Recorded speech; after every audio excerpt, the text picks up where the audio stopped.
क्या होता है जब सालों पुरानी जमीन के बिक्री के दस्तावेजों पर सवाल उठता है? खरीदने वाले की तैयारी और नीयत को कोर्ट में परखा जाता है या सड़क दुर्घटना में शिकार हुआ एक व्यक्ति अपने इंसाफ के साथ साथ सही मुआवजे की मांग करता है। तो चलिए देखते हैं इस हफ्ते की कानूनी अपडेट्स के बारे में। 23 जून 2026 Mohammad Khalil through LRs versus Jamia case में सुप्रीम कोर्ट ने यह दोबारा स्पष्ट किया कि समझौते को लागू करवाने से जुड़े मामले में खरीदार को यह साबित करना होगा कि वो शुरू से लेकर आखिर तक समझौता पूरे करने के लिए तैयार और इच्छुक था। कोर्ट ने यह कहा कि तैयार होने का मतलब खरीदार की आर्थिक क्षमता यानी भुगतान करने की क्षमता से है, जबकि इच्छुकता उसे व्यवहार और कदमों से पता चलता है।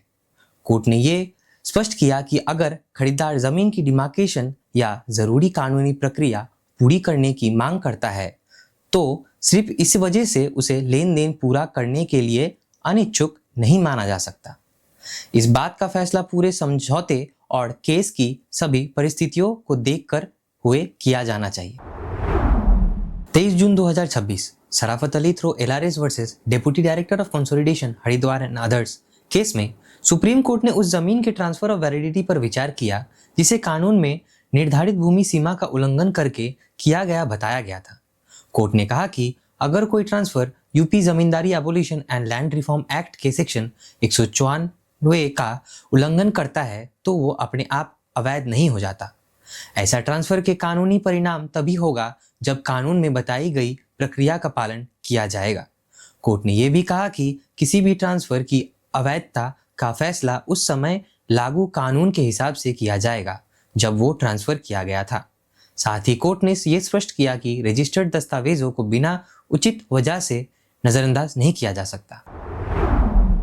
23 जून 2026 एम परमेश्वर versus VRL logistic limited and others case में सुप्रीम कोर्ट ने एक सड़क दुर्घटना के शिकार व्यक्ति को दी गई मुआवजे की राशि बढ़ा दी, जिनका दाहिना पैर घुटने के ऊपर तक काटना पड़ा था।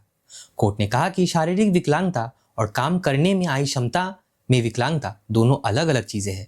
मुआवजा सिर्फ एक चोट की गंभीरता देखकर नहीं बल्कि उस चोट के व्यक्ति की कमाई करने की क्षमता पर कितना असर पड़ा है उसे ध्यान में रखते हुए करा जाना चाहिए।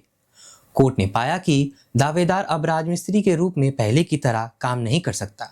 इसीलिए कोर्ट ने स्पष्ट किया कि मोटर एक्सीडेंट लॉ के तहत उचित मुआवजे का मतलब परमानेंट डिसेबिलिटी के व्यक्ति की कमाई और जीवन पर पड़ने वाली वास्तविक आर्थिक असर को ध्यान में रखना है। ये थे इस हफ्ते के कानूनी अपडेट्स। ऐसे ही कानूनी अपडेट्स के लिए लॉ टाइम्स के साथ जुड़े रहिए। धन्यवाद।